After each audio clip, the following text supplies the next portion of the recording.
Canadian Kumar से लेकर flop star का टैग झेलने तक अक्षय कुमार ने विगत कुछ समय से उतार चढ़ाव भरे करियर का अनुभव किया है। 2010 के बाद से उनके करियर के सबसे चुनौतीपूर्ण चरणों में से एक का सामना करते हुए अक्षय कुमार को लगातार 6 बॉक्स ऑफिस फ्लॉप फिल्मों का खामियाजा भुगतना पड़ा, जो उनके आम तौर पर स्टेटस के बिल्कुल विपरीत था।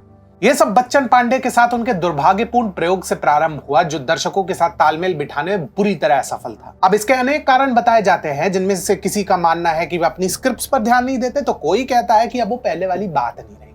कुछ का तो यह भी मानना है कि एक साथ कई फिल्में साइन करने की उनकी खुजली ही खिलाड़ी कुमार को ले डूबी है। परंतु ऐसा लगता है कि अब इसी प्रवृत्ति के सहारे 2024 में अक्षय कुमार अपनी नैया पार लगाना चाहते हैं। तो नमस्कार मित्रों, और आज हमारी चर्चा इसी बात पर ही होगी कि कैसे अक्षय कुमार अपनी सबसे बड़ी खामी को ही अपना अस्त्र बना के 2024 में फिल्म उद्योग में अपना सिक्का जमाना चाहते हैं, और क्या वे इस रणनीति में सफल होंगे या नहीं। पिछले कुछ वर्ष अक्षय कुमार के लिए उतार चढ़ाव बढ़े रहे हैं।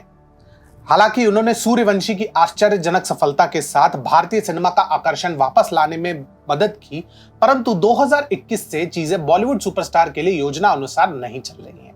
चाहे वह दमदार स्क्रिप्ट की कमी के कारण हो या एक ही साल में कई फिल्म प्रोजेक्ट करने की उनकी आदत, अक्षय को एक के बाद एक बॉक्स ऑफिस पर निराशा का सामना करना पड़ा, जिसमें सम्राट पृथ्वीराज जैसे महत्वाकांक्षी परियोजना का डिजास्टर होना उन्हें काफी सताएगा। यह गिरावट 2023 के प्रारंभ तक जारी रही, जब सेल्फी लगभग बिना किसी निशान के गायब हो गई, जिससे अक्षय काफी असहज हो गए। अब ऐसी स्थिति में कई लोग असफलताओं के बाद या तो ब्रेक लेने या फिर अपनी प्रतिबद्धताओं को कम करने पर विचार करते हैं, परंतु अक्षय कुमार ने इसके ठीक विपरीत दृष्टिकोण चुना है। एक वर्ष में कई फिल्मों को चुनने का दुर्गम पथ। यह निर्णय वैसे हवा में नहीं हुआ। रिलीज से पूर्व काफी आलोचना और गदर 2 जैसी धाकड़ फिल्म से भिड़ने के बावजूद अक्षय कुमार की OMG 2, जिसमें अक्षय सहायक भूमिका यानी एक्सटेंडेड कैमियो में थे, अपना स्थान जमाने में सफल रहे।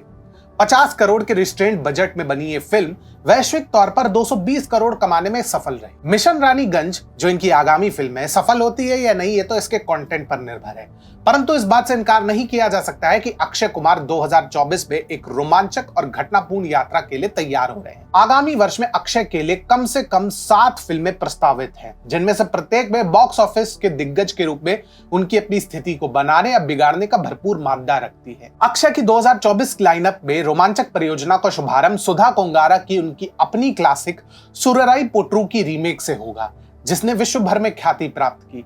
इसके अतिरिक्त प्रशंसक अपनी तीसरी किस्त के साथ अक्षय कुमार की वेलकम फ्रेंचाइजी की वापसी की उम्मीद कर सकते हैं। क्षितिज पर ऐसे विविध और दिलचस्प परियोजनाओं के साथ अक्षय कुमार अपने ट्रेडमार्क संकल्प से लैस होकर नए साल की चुनौतियों का सामना करने के लिए तैयार हैं। अब प्रश्न यह उठता है कि क्या 2024 में खिलाड़ी कुमार इतने सारे फिल्मों के साथ दमदार वापसी करने में सफल रहेंगे? इसका उत्तर हां भी है और ना भी। उनकी कुछ फिल्में जैसे हेरा फेरी 3 और वेलकम टू द जंगल विशुद्ध डिजास्टर होने की क्षमता रखती है, क्योंकि लेखकों में जरा भी दम नहीं है, परंतु अन्य परियोजनाएं हैं जो इसकी भरपाई भी कर सकती है। सर्वप्रथम बात करते हैं सुधा कोंगारा द्वारा निर्देशित सुरराई पोट्रू की। उनका ट्रैक रिकॉर्ड, विशेष रूप से उनकी अपनी तमिल फिल्म इरुधी सुत्रु के रीमेक साला खड़ू से पता चलता है कि अगर सब कुछ सही रहा तो अक्षय वास्तव में इस वर्ष की धमाकेदार शुरुआत कर सकते हैं।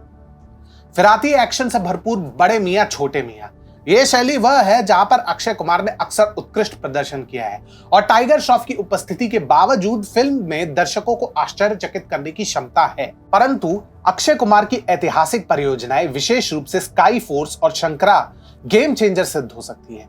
स्काई फोर्स कथित तौर पर 1965 में भारतीय वायुसेना द्वारा सरगोधा एयरबेस पर किए गए एयर स्ट्राइक से प्रेरणा लेती है।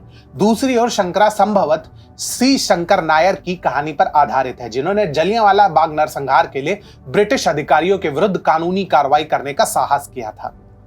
अब सारी कहानी एक प्रभावी और सम्मोहक स्क्रिप्ट पर आकर खत्म होती है, जो अक्षय कुमार के फिल्मी कलेक्शन में 2019 से गायब है। जहां एक और हानि का भय है, तो वहीं 2024 में इतनी सारी फिल्मों से अक्षय ने इतना तो स्पष्ट कर दिया कि वे इतनी आसानी से पराजय मानने वालों में से नहीं। अंतिम सफलता कारकों के संयोजन पर निर्भर करेगी, जिसमें स्क्रिप्ट की गुणवत्ता, निर्देशकीय कौशल और अक्षय एवं उनके सह कलाकारों के बीच की केमिस्ट्री सम्मिलित है।